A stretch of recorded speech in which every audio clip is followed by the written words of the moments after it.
हम प्रभु परमेश्वर को धन्यवाद देते हैं आज की सुंदर सुबह के लिए। परमेश्वर का धन्यवाद करते हैं कि उसने हमें आज का दिन देखने का मौका दिया ताकि हम परमेश्वर के पवित्र चरणों में आकर परमेश्वर की महिमा करें और प्रभु के नाम को हम ऊंचा उठा सकें। परमेश्वर का धन्यवाद इस जीवन के लिए जो आज का दिन दिया है। ये परमेश्वर की बहुत बड़ी मेहरबानी है। एक एक दिन वो हमें दे रहा है और हम देख रहे हैं कि अचानक ही कुछ भी हो जाता है। कल मेरे पास फ़ोन आया, एक भाई को अचानक ही हार्ट अटैक हो गया। वो प्रभु की आराधना कर रहा था, लेकिन उसके बाद उसको हॉस्पिटल में एडमिट कराया गया और स्थिति ठीक नहीं थी। एक बहन का फ़ोन आया कि आप उनको जाकर देख कर आएँ। कल मैं गया। परमेश्वर का धन्यवाद करता हूँ कि उस भाई के लिए प्रार्थना की गई। प्रभु ने उस भाई के जीवन में काम किया। अभी हॉस्पिटल में है। एसएमएस में परमेश्वर अपने बच्चों को संभालता है। तकलीफ में, परेशानी में कटना है, कभी नहीं मालूम चलता कि क्या हो जाएगा। हम बहुत सारा घमंड करते हैं, बहुत सारी बातें करते हैं, एक दूसरे के विरोध में जाते हैं, एक दूसरे के साथ माराकुटी करते हैं, लेकिन ये नहीं मालूम कि कुछ क्या हो जाएगा थोड़े समय के बाद। इसलिए प्रियो, परमेश्वर का वचन कहता है कि हर कदम पर हम परमेश्वर की महिमा करें। आज मैं आपके सामने परमेश्वर के इस वचन को लेकर आया हूँ ताकि इस वचन को लेकर हम एक एक वचन को पढ़ते जाएं, परमेश्वर की महिमा करते जाएं। आज का जो मुख्य हेडिंग है 80 साल के जवान। 80 साल के जवान। परमेश्वर हमें जब बुलाता है एज नहीं देखता है। परमेश्वर की बुलाहट मूसा के जीवन में थी और जब मूसा को परमेश्वर ने बुलाया तब वो 80 साल का था। और इसलिए भजन संहिता उसका 90:14 में लिखा है, भोर को हमें अपनी करुणा से तृप्त कर, भोर को हमें अपनी करुणा से तृप्त कर कि हम जीवन भर जय जयकार और आनंद करते रहें। जीवन भर, जब तक ये जीवन मिला है तब तक हम उसका जय जयकार करें, उसकी प्रशंसा करें, उसके नाम को। जीवन देने वाला वही है, जीवन देने वाला। बहुत सारे लोग आए और चले गए। जिन्होंने अच्छे काम किए उनको याद करते हैं, जो गलत काम में शामिल हुई उनको कोई नहीं याद करता। प्रियो, परमेश्वर का वचन कहता है कि हम आनंद के साथ हर कदम पर परमेश्वर की महिमा करते जाएं। मूसा के बारे में लिखा है व्यवस्था विवरण उसका 34 अध्याय उसके 7 पद में, जब वो 80 साल का हो गया तो परमेश्वर का वचन कहता है, मूसा अपनी मृत्यु के समय 120 वर्ष था। 120 वर्ष का था, परंतु ना तो उसकी आंखें धुंधली पड़ी और ना उसका पुरुष घटा था। परमेश्वर अपने लोगों को दीर्घायु से तृप्त करता है। मूसा का जीवन 3 भागों में बटा है। पहला हिस्सा 40 वर्ष उसने राजमहल में बिताए। 40 वर्ष परमेश्वर उसको दीन बनाया जंगल में ले जाकर, और 40 वर्ष तक इस्राएलियों को मिस्र देश की गुलामी से छुड़ाकर लेकर आया। परमेश्वर हमें ऐसी ताकत देता है, ऐसी हिम्मत देता है ताकि एक नई ताकत लेकर हम आगे बढ़ते जाएं। जब वो 80 साल का था, परमेश्वर ने उसको दर्शन दिया और उसको अपनी महिमा के लिए चुना ताकि वो इस्राएलियों को गुलामी से छुड़ा सके। परमेश्वर आदेश देता है, छुड़ाने वाला परमेश्वर है, लेकिन मनुष्यों को इस्तेमाल करता है। जहाँ विरोध है, परेशानी है, कठिनाई है, लेकिन ये सब कुछ ऊपर वाले की तरफ से है। जो विरोध कर रहे हैं उनके लिए दुआ करते हैं हम लोग। परमेश्वर उनको भी अपनी महिमा के लिए इस्तेमाल करना चाहता है ताकि हम उसके साथ साथ आगे बढ़कर परमेश्वर की महिमा करते जाएं और जो प्रभु की इच्छा है उसको अपने जीवन में पूरा करें। परमेश्वर चाहता है कि हम एक एक दिन उसके साथ साथ आगे बढ़ते जाएं और जो प्रभु परमेश्वर की योजना है उसको हम अपने जीवन में पूरा करें और परमेश्वर के नाम को धन्य कह सकें। प्रियो, परमेश्वर का वचन मुझे और आपको इस बात के लिए प्रेरित करता है कि हम उसके साथ साथ आगे बढ़ते जाएं और जो प्रभु की इच्छा है उसको पूरा करें। जो अध्ययन हम कर रहे हैं फिलिमोन का, ये एक ही अध्याय इसका है और प्रभु का धन्यवाद करते हैं कि उसने हमारी मदद की, हमारी सहायता की है। आज मैं 18 पद से आपके सामने पढ़ना चाहता हूँ। यदि उसने तेरी कुछ हानि की है या उस पर तेरा कुछ आता है तो मेरे नाम पर लिख दे।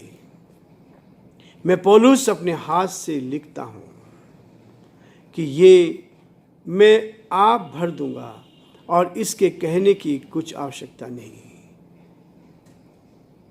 कि मेरा कर्ज जो तुझ पर है वह तू ही है। हे भाइयों, यह आनंद मुझे प्रभु में तेरी ओर से मिले। मसीह में मेरे जी को हरा भरा कर मैं तेरे आज्ञाकारी होने का भरोसा रखकर तुझे लिखता हूँ और यह जानता हूँ कि जो कुछ मैं कहता हूँ तू उससे कहीं बढ़कर करेगा, और यह भी कि मेरे लिए ठहरने की जगह तैयार रख। मुझे आशा है कि तुम्हारी प्रार्थनाओं के द्वारा मैं तुम्हें दे दिया जाऊंगा। परमेश्वर अपने इस वचन के पढ़े जाने पर आशीष दे। पौलुस के जीवन में भविष्य की बातों का भी सब कुछ स्पष्ट था। परमेश्वर अपने लोग को भविष्य की बातें पर, कल क्या होने वाला है, परमेश्वर स्पष्ट करता है। आने वाले समय में क्या होगा, यह है बाइबल की खासियत कि भविष्य की सारी बातों को वो अपने लोगों को बताता है और उनको नई ताकत, नई शक्ति, नया बल देता है, ताकि हम जब सुबह उठते हैं, भोर को हमें अपनी करुणा से तृप्त कर, भोर को अपनी करुणा से तृप्त कर, कि हम जीवन भर जय जयकार और आनंद करते रहें। जो परिस्थिति आती है, जिस भी परिस्थिति में रहते हैं, हम परमेश्वर का धन्यवाद करते जाएं। हम परमेश्वर का धन्यवाद करते जाएं, क्योंकि परमेश्वर मेरे और आपके जीवन में धन्यवाद को चाहता है। जीत का जीवन उसको मिलता है जो सब बातों में धन्यवाद करता है। परिस्थिति विपरीत हो सकती है। अलग अलग स्थानों पर हम देख रहे हैं बहुत सारे प्रभु के दास और दासियों को परेशान किया जा रहा है, लेकिन परमेश्वर का धन्यवाद करते हैं कि परमेश्वर जीत का जीवन देना चाहता है, अपनी महिमा को प्रकट करना चाहता है, ताकि हम परमेश्वर के साथ उस बड़े कार्य को देख पाए। शैतान अपना काम करता है, दो पावर काम करी संसार में, एक ईश्वर की आत्मा है और एक शैतान की आत्मा है। शैतान कभी भी नहीं चाहता कि हम सच्चाई के साथ चलें, ईमानदारी के साथ चलें। वो चाहता कि हम बेईमानी करें, गलत काम करें और जो परमेश्वर की इच्छा नहीं है वो करें। जो लोग परमेश्वर की इच्छा में चलते हैं, परमेश्वर उनको बरकत से भरपूर करता है। और इसलिए प्रियो, परमेश्वर मुझे और आपको चाहता है कि हे भाई, ये आनंद मुझ में तेरी ओर से मिले। मसीह में मेरे जी को हरा भरा कर। फिलिमोन को लिखते हुए वो इस बात को कहता है कि हम परमेश्वर के ठहराए हुए हैं, परमेश्वर ने हमें ठहरा है। यदि कोई गलती भी हुई है और उसी जेल में परमेश्वर अपने बच्चों को बचाने में तैयार है, और इसलिए परमेश्वर चाहता है हम हर परिस्थिति में प्रभु की महिमा करें। पौलुस जेल में इस पत्र को लिख रहा है और लोगों को प्रोत्साहन दे रहा है, और यही प्रोत्साहन है जो मुझे और आपको मिलता है कि जब हम परमेश्वर के साथ कहते हैं, परमेश्वर के साथ मिलते हैं, तब परमेश्वर हमें अपने लिए, अपनी महिमा के लिए इस्तेमाल करना चाहता है, ताकि हम उसके साथ परमेश्वर की महिमा करें और परमेश्वर के नाम को ऊंचा उठाते चले गए। और लिखा है 12 पद में भी वो इस बात को कहता है, उसी को अर्थात जो मेरे हृदय का टुकड़ा है मैंने तेरे पास लौटा दिया है, उसे मैं अपने ही पास रखना चाहता था कि वह तेरी ओर से इस कैद में जो सुसमाचार के कारण मेरी सेवा करे। पर मैंने तेरी इच्छा बिना कुछ भी करना ना चाहा कि तेरी यह कृपा दबाव से नहीं पर आनंद से हो, दबाव से नहीं पर आनंद से हो।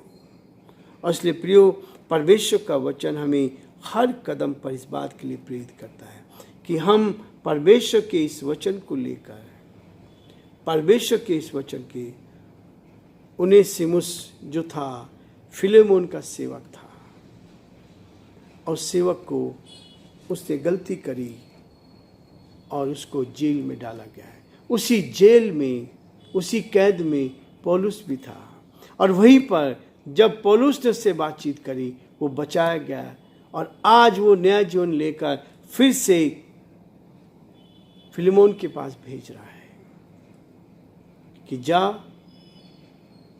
अपने स्वामी के अधीन रहे। यही है वास्तव में, और उसको परमेश्वर ने के नाम से उसको भेजा गया।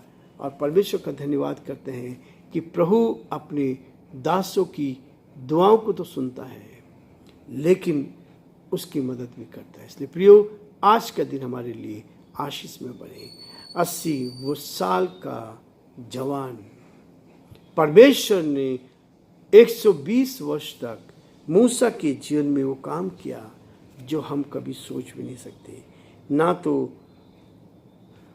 उसकी आंखें धुंधली पड़ी थी, ना उसका पौरुष घटा था। परमेश्वर आपको सामर्थ्य देना चाहता है, शक्ति देना चाहता है। यदि हम पाप से बचे रहें, गुनाहों से बचे रहें और बेईमानी से बचे रहें तो परमेश्वर हमें उत्तम आशीष देता है। प्रिय, आज हम ही रुकेंगे, कल फिर आगे बढ़ेंगे। परमेश्वर आप सबको बहुत बड़ी बरकत दे, आशीष दे और परमेश्वर का हाथ आप पर और आपके पूरे परिवार पर बना रहे।